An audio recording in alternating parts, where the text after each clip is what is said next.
ইদানিং কি আপনি হঠাৎ করে দেখছেন যে আপনার দাঁত কালো হয়ে যাচ্ছে? যদি এরকম হয়, সেটা হলে কী কারণে হতে পারে সেই সম্পর্কে আমি এই ভিডিওটা বানাচ্ছি। আমার কাছে বেশ কিছু পেশেন্ট এসে বলেন যে আমরা হঠাৎ দেখছি আমার দাঁত কালো হয়ে যাচ্ছে। তখন আমি অনেক সময় জিজ্ঞেস করি, আমি অধিকাংশ সময় পাই যে তারা নিয়মিত কোনো মাউথ ওয়াশ ব্যবহার করছেন এবং অনেক দিন ধরে ব্যবহার করছেন। তার মানে আপনি যদি কোনো মাউথ ওয়াশ উইদাউট প্রেসক্রিপশন অনেক দিন ধরে ব্যবহার করেন, অন্যান্য সাইড এফেক্টের মতন দাঁত কিন্তু কালো হয়ে যেতে পারে।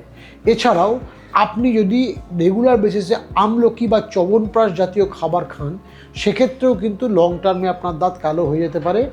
বা আপনার যে জল আপনি রেগুলার পান করছেন, সেই জলে যদি হেভি মেটাল, স্পেশালি আয়রন জাতীয় মেটাল বেশি থাকে, সেক্ষেত্রেও আপনার দাঁত কালো হয়ে যেতে পারে।